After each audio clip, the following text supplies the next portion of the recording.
गांव के पुराने पीपल के पेड़ के नीचे बैठी बुजुर्ग दादी अक्सर बच्चों को डरावनी कहानियां सुनाया करती थी। लेकिन एक कहानी ऐसी थी जिसे सुनकर गांव के बड़े बूढ़े भी सहम जाते थे।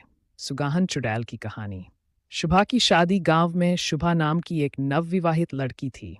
उसकी शादी बड़े धूमधाम से हुई थी और वह अपने पति रमेश के साथ बहुत खुश थी।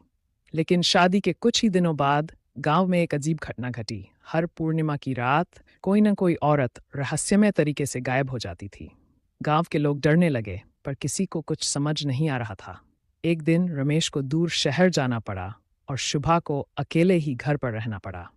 उसकी सास ने समझाया, बेटी रात को दरवाजा मत खोलना, चाहे कोई भी पुकारे। शुभा ने सिर हिला दिया, लेकिन उसे क्या पता था कि उस रात उसकी जिंदगी हमेशा के लिए बदल जाएगी। रात का रहस्य। आधी रात को दरवाजे पर किसी ने दस्तक दी।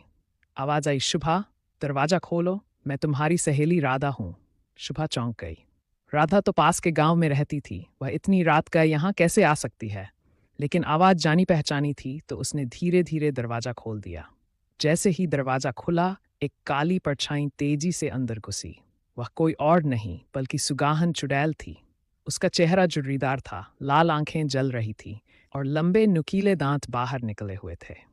वह चुड़ैल सिर्फ उन्हीं नवविवाहित औरतों को निशाना बनाती थी जो अपने पति की लंबी उम्र की कामना करती थीं, क्योंकि वह खुद अपने पति की मौत के बाद चुड़ैल बन गई थी और अब हर सुहागन से उसकी मांग का सिंदूर छीनना चाहती थी। शुभा की सूझबूझ। शुभा ने तुरंत एक जलता हुआ दीपक उठा लिया और चुड़ैल के सामने कर दिया। आग देखकर चुड़ैल चीखने लगी और पीछे हटने लगी। तभी शुभा ने अपनी सास की बताई हुई बात याद की। अगर कभी